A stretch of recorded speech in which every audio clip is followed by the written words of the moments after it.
Huh?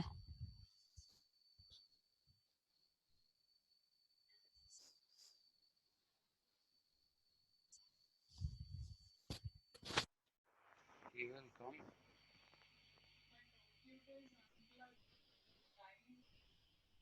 Just plug it back. Sit.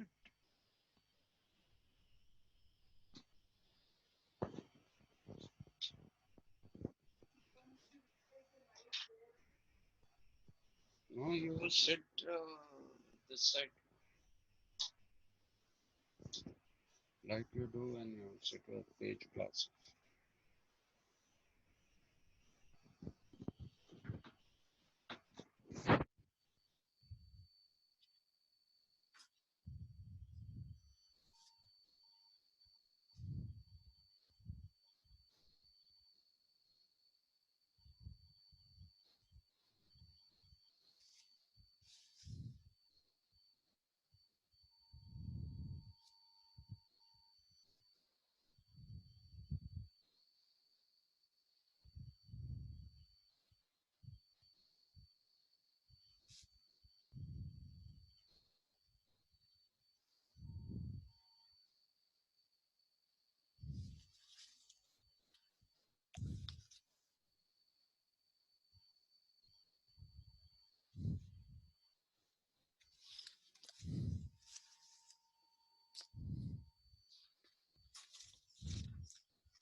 Good afternoon, sir. Good afternoon, Manisha.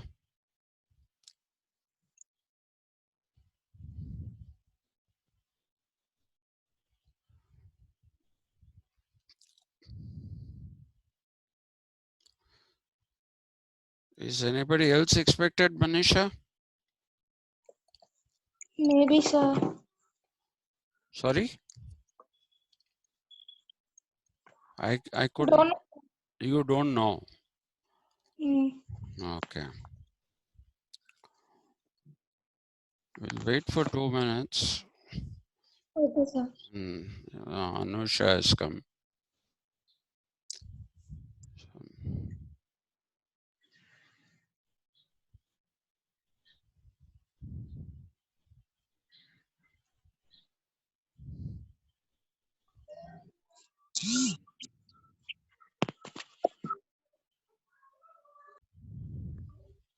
Good afternoon, sir. Good afternoon, Anusha. How are you? Fine, sir. Good, good.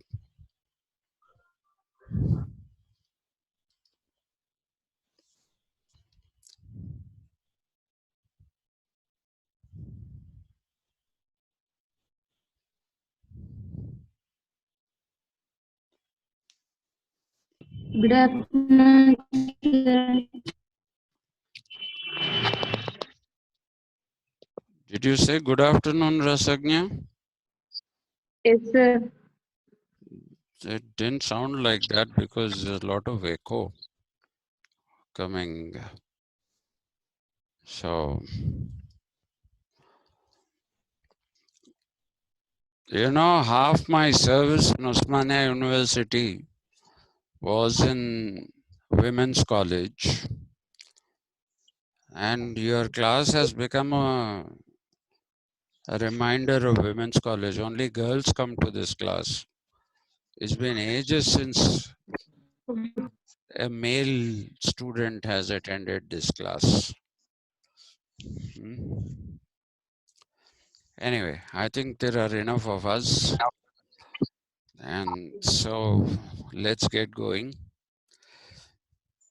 I was yesterday talking to you about let me recapitulate so that you'll have a context about what we are doing and why we are doing it the way we are.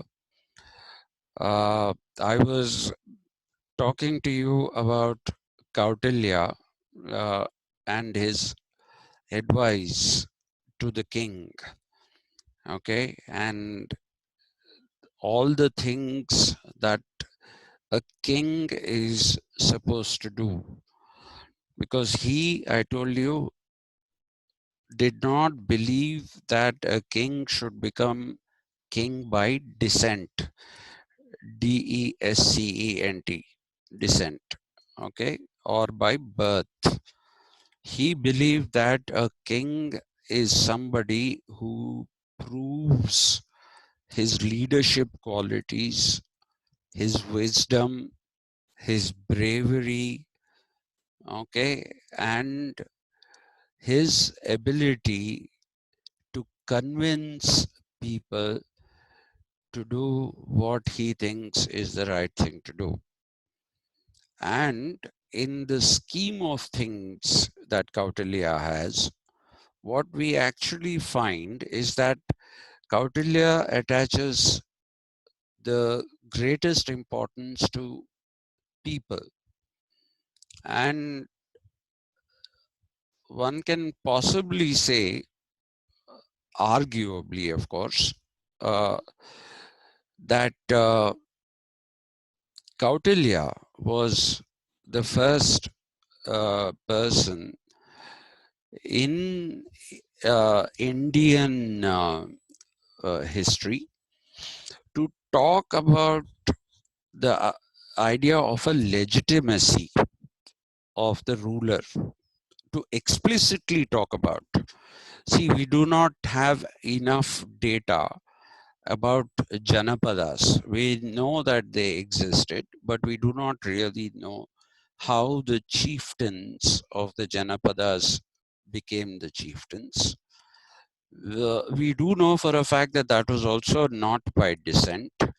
So, but we don't know how they became and how they managed to stay as rulers or as chieftains, not rulers. Now, if you take Chanakya, Chanakya is somebody who is explicitly talking about legitimacy. He says the king should have a system of governance or a systematized form of governance. And if you remember, I said yesterday that this is what we would call departments. Okay, today when we talk about governance, we talk about various departments that deal with various different subjects. You have a department that takes care of industries. You have a department that takes care of irrigation facilities. You have a waterworks department. You have a department for electricity. You have a department for agriculture.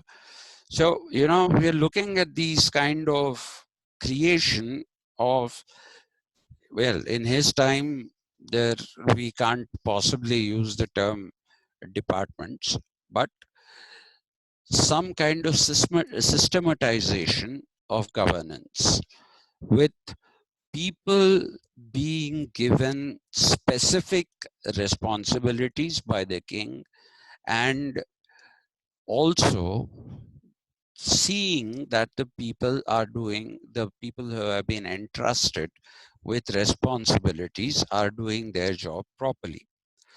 So in this thing, one point that I didn't make yesterday, let me just make it today. See, people talk about Kautilya or Chanakya as having advocated a system of spies, okay, and SPIES, okay, not SPICE, a system of spies. Spy, SPY is singular. So spies he advocated. Now this has been translated into English as espionage. See, though the rules, the roots of espionage lie in spy, espionage today has a completely different meaning. Okay. We have, for example, in every country or in most countries, we have something which takes care of uh, intelligence in the country, and there is another kind of a department that takes care of intelligence in international relations.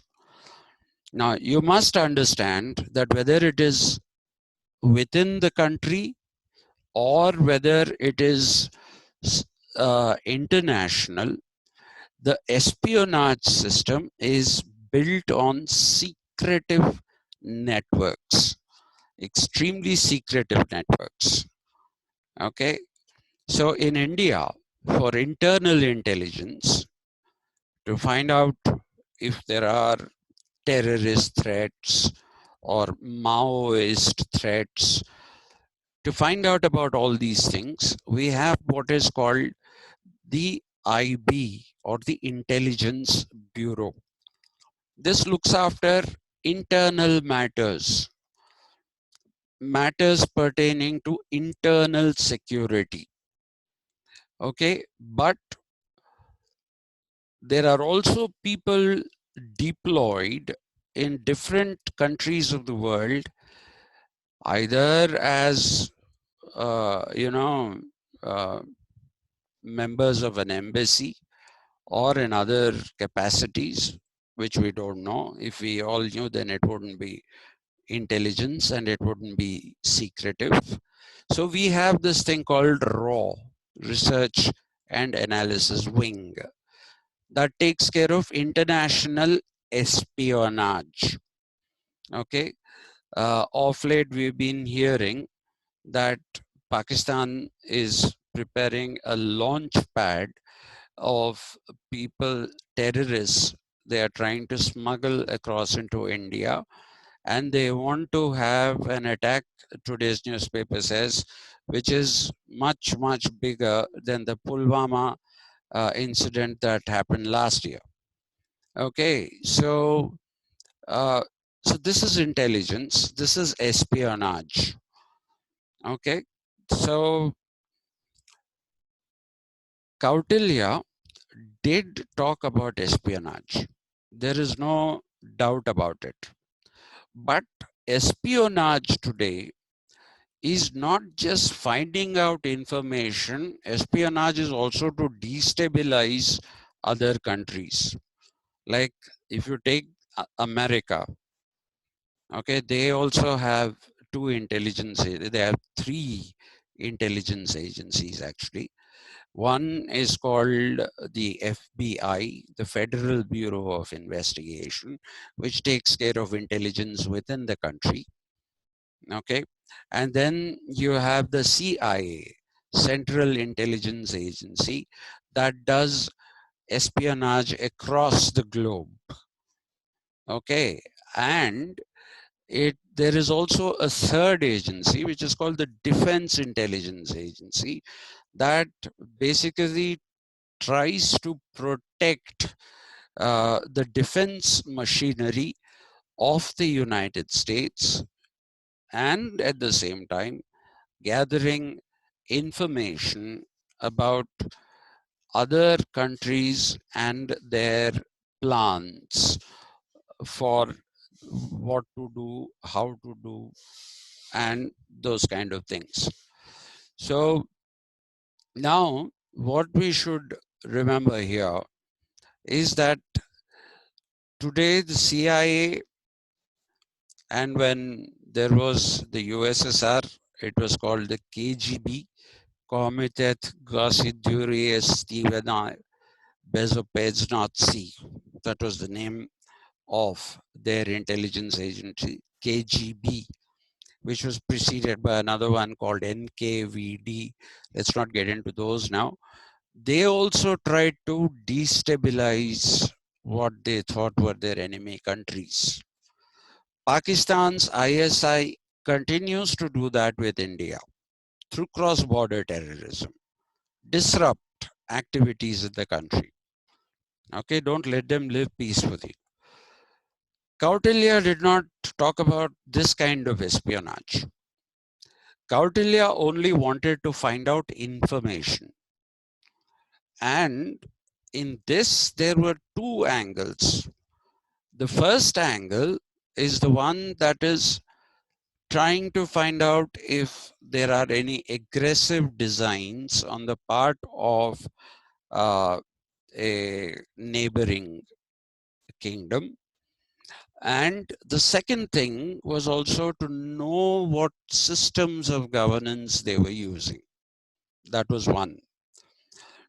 But the spy system, which is very different from espionage, the spy system was about letting loose common people who reported to the Amatyas. Some reported to the king, but their duty was to primarily try and get a feedback on what people were saying about the king. Were they happy with the king? Were they not happy with the king? Especially if they were not happy with the king, why were they not happy with the king? This is a system of spies, which is different from espionage that he suggested. And that espionage also is very different from the modern usage of espionage. So he wanted spies to find out popular opinion, feedback going to the king. Today in democracies, we are supposed to have freedom of speech. We are supposed to, if we don't like something, we are supposed to have been given the freedom to express ourselves and say, we don't like what the government is doing. But increasingly in the world, you do find that despite outward proclamations that we are democracies and that we allow for dissent and all these things, people are not really encouraging freedom of speech. And what you find is, if you talk against your government, or if you talk against your one of a minister or somebody, a person in power, then you could easily be put away under unlawful activities prevention act. Okay, and that basically means that you don't have access to habeas corpus. Habeas corpus basically means that you have to produce a person in a court of law within 24 hours of arrest. That is not necessary if you are arrested under UAPA. Okay, and so these kind of activities are going on, but what Kautilya suggested was not this. What Kautilya suggested was that one should gather feedback. What are people doing? And people will not speak openly to functionaries because you never know how the king will react. You do not know if the king is somebody who will, for whatever reasons, uh, you know, uh, take action against those who speak against him. So, in order to ensure that one gets an unbiased uh, report about how people are reacting to a king's rule, Kautilya encouraged the system of internal spying on their own people. But this is not for deprivation of anything, but this is only more of a feedback mechanism, which goes back to the king. Because please remember, uh, being a person who did not uh, encourage descent or hereditary kingship, and he being a person who believed in somebody proving his leadership capabilities and his wisdom in governance, becoming a king.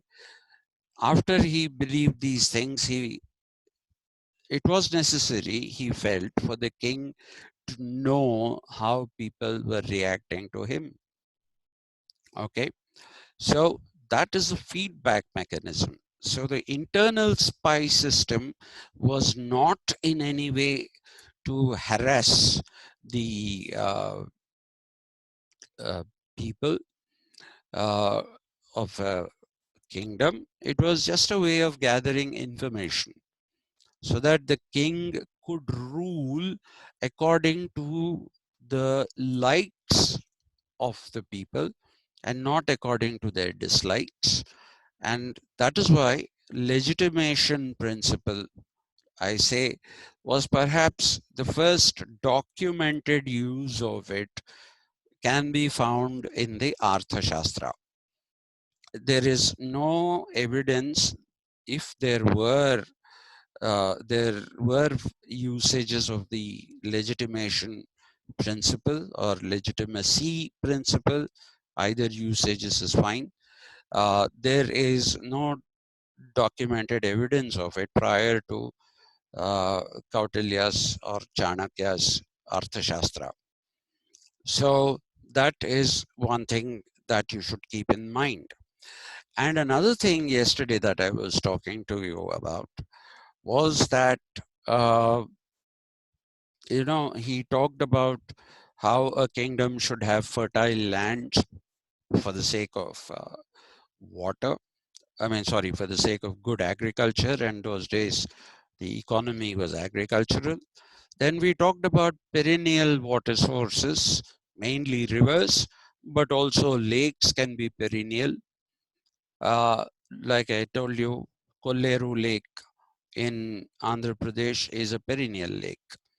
Okay, and there are places like Kurtalam in Tamil Nadu where you have a perennial source of water, and there is a waterfall there, and it is believed that people who have problems relating to their head are those who should stand under the Kurtalam waterfalls, and then you'll be cured of horrible diseases like uh, you know uh, migraine and all, but let's not go into that.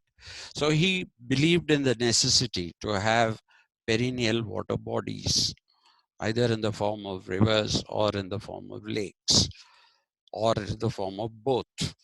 So that is one thing. And I said he also talked about the necessity for forests. I said there's there are two interpretations of this.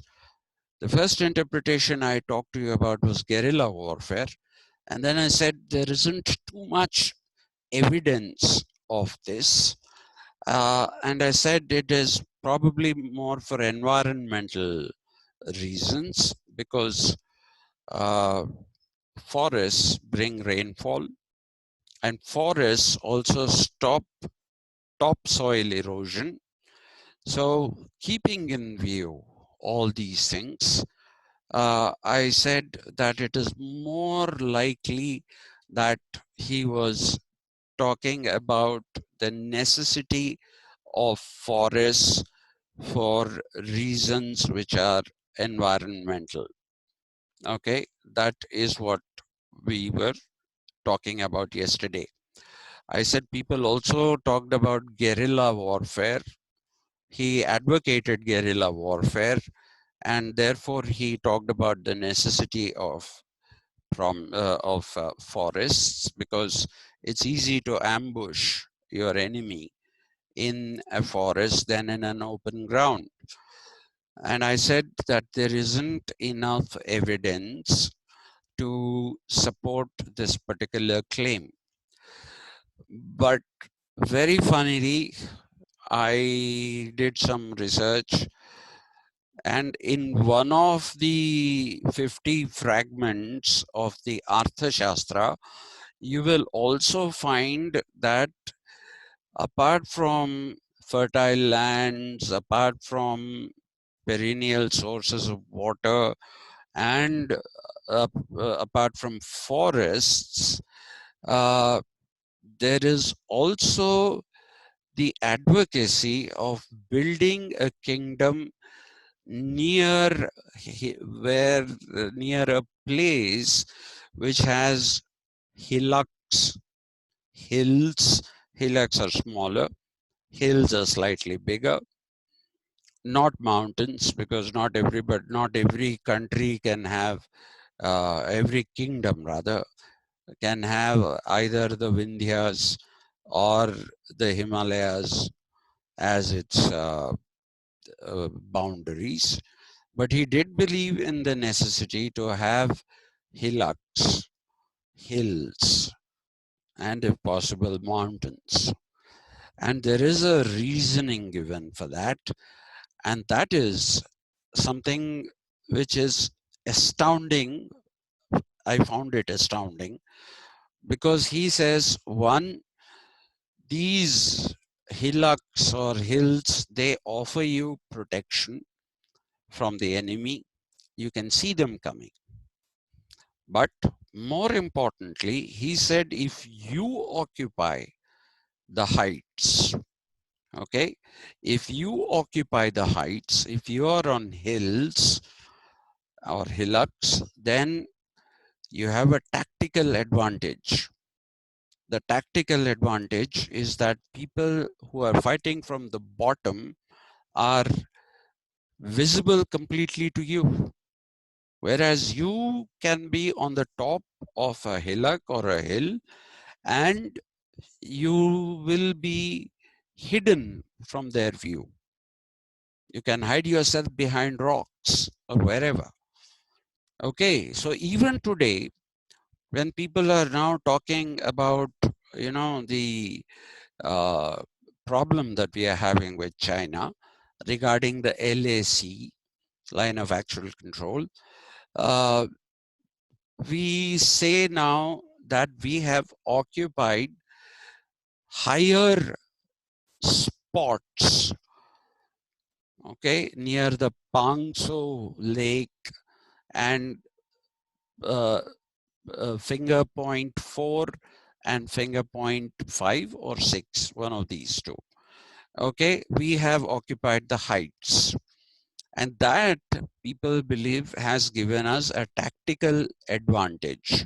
It's a tactical advantage because if you have to fight from the bottom, then the casualties are likely to be more. Not likely, they will be more. But if you fight from the top, your casualties will be very, very negligible. Okay, so that is one of the things that he advocated, which I found yesterday in one of the fragments of the Arthashastra. And therefore, now I suppose we can believe that he believed in guerrilla warfare.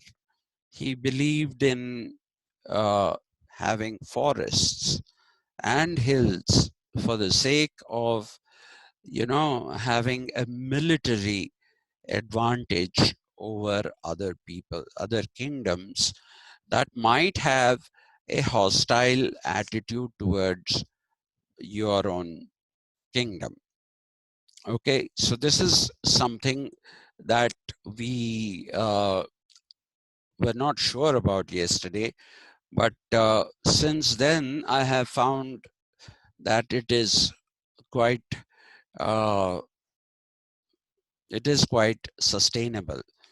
This particular idea of security, guerrilla warfare, Geurilla, guerrilla. People say gorilla, please. It's not guerrilla warfare. We don't fight like gorillas. They are apes, and we are not. So, guerrilla warfare is how you should be pronouncing it. So, don't call it gorilla.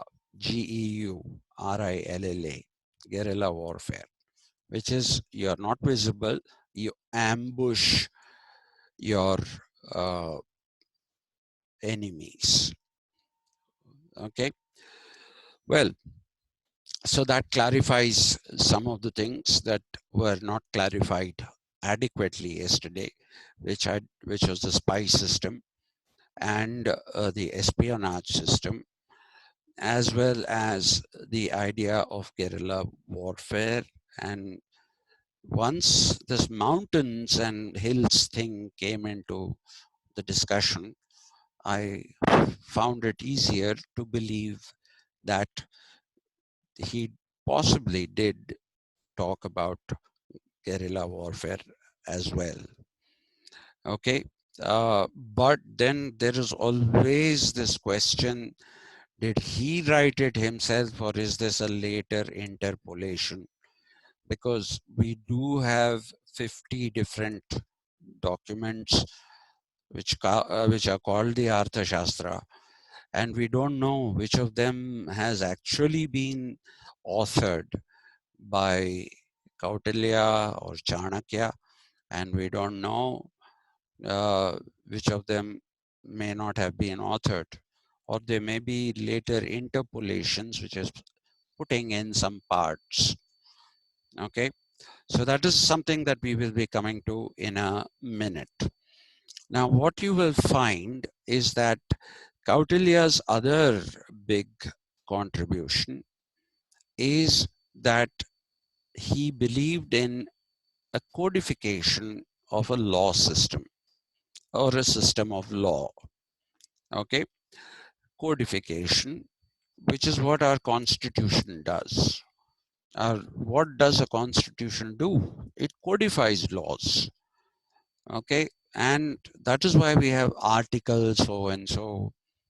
Article 21 will give you the fundamental rights. Article 14 will give you the right to life. You get all these different kinds of uh, codifications, which are nothing but, these kind of enumeration of articles is nothing but uh, the idea of codifying laws.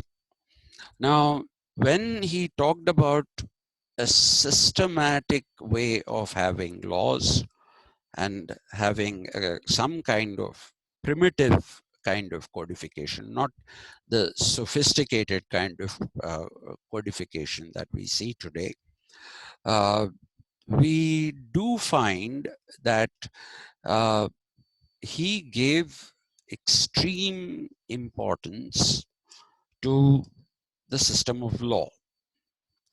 It has to be seen under two different lights. One light or one source of light in which you see this system of law that he wanted or that he created is based in the fact that a king, when he takes over, should have a codified system of laws working already. That's why he has been called the first primitive constitutionalist.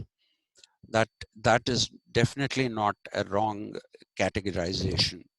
He's a primitive constitutionalist, not a constitutionalist in the sense of the word constitution as we understand it, but in a very primitive kind of way.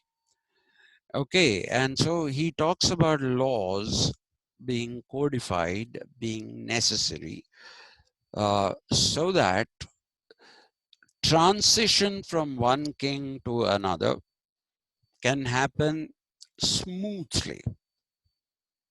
It can happen smoothly, and it should not affect the populations. Now, if you look at the example of what happened within the Tudor dynasty in England, you find that after Henry VIII converted the whole of England into Protestantism, his daughter, Mary, who ascended the, to the throne, she wanted to reconvert England into a Catholic country, and whoever defied her, she started killing them. And that is how the expression Bloody Mary came into being. Okay, she was called Bloody Mary because she killed people. Now, Chanakya believed that if you have a system of law in place, the transitions will not be like this. It will not be as per the whims and fancies of kings. And again, in this, the system of spies also becomes extremely important. The second focus of light that we should look at this idea of laws is in terms of the legitimacy that the king has. And for Chanakya, it is the vitta, the economy, and the practice of strong economic practices that basically laid the foundation, so to speak, for the king to derive his legitimacy from. Please remember that there was two things that happened at one time. Okay, around 1990, one of the things that happened was the erstwhile USSR, Union of Soviet Socialist Republics. It disintegrated. It disintegrated very peacefully. There was no civil war. There was no problem. Only a few years later, in parts of Georgia and Armenia, there were some small little fights. But the 16 original republics that constituted the USSR, they basically disintegrated peacefully and said, we'll go our own way. Why? The answer is simple. The economy of the USSR was in shambles. It was in complete shambles. Okay. Why was it in shambles? Because of the fact that the Soviet Union, as it was prominently called, engaged in an arms race with the USA. The United States of America is a rich country. the Soviet Union was not a rich country. Whatever resources that it had, it basically was using them up. It was using them up by building military equipment from tanks to aeroplanes to missiles, all these things. They cost money. They cost money, and whatever money they were getting, they spent on this. And finally, a day came when inflation in the Soviet Union rose to 1,500%. Inflation rose to that level. So just imagine what bad condition the economy must have been in. And people had to stand in line for 7 hours, 8 hours in order to buy a loaf of bread. Not even get a dole. It's not something that is being given free to you. To buy a loaf of bread, you had to stand for 7 to 8 hours in a line, in a queue. Okay. So people saw no point in living together. They said, okay, you go your own way, I'll go my own way. At the same time, you find the consolidation of the European Union, what began in the 1950s, the late 1950s, as the European Economic Community, actually gained momentum with the Treaty of Maastricht, which was signed in the Netherlands by European countries. And this initiative was more of a French and German initiative, where they said European countries should all become one. Then our economic might we can use in order to counter the economic might of the United States of America. So the European Union happened. So look at this. At a time in Western Europe, you have consolidation of different countries into one union, though they kept their identities intact, but they said no passports, no visas, one currency, the euro. Okay, they did all this. On the other hand, in Eastern Europe, you have the disintegration not just of the United States of America and also the Central Asian republics like Tajikistan, Uzbekistan, Turkmenistan, Kazakhstan, all these also disintegrated. But apart from that, even Yugoslavia, which was one country, an Eastern European country, became Serbia, Bosnia and Montenegro, and Croatia, Slovenia. So all disintegration. Czechoslovakia becomes Czech Republic and Slovaki Republic. So the point is, when there is no money, people will not live together. If there's no prosperity. When there is prosperity, people will come together. Okay, because they see an advantage in it. So that is the principle that Chanakya is talking about. He believed in the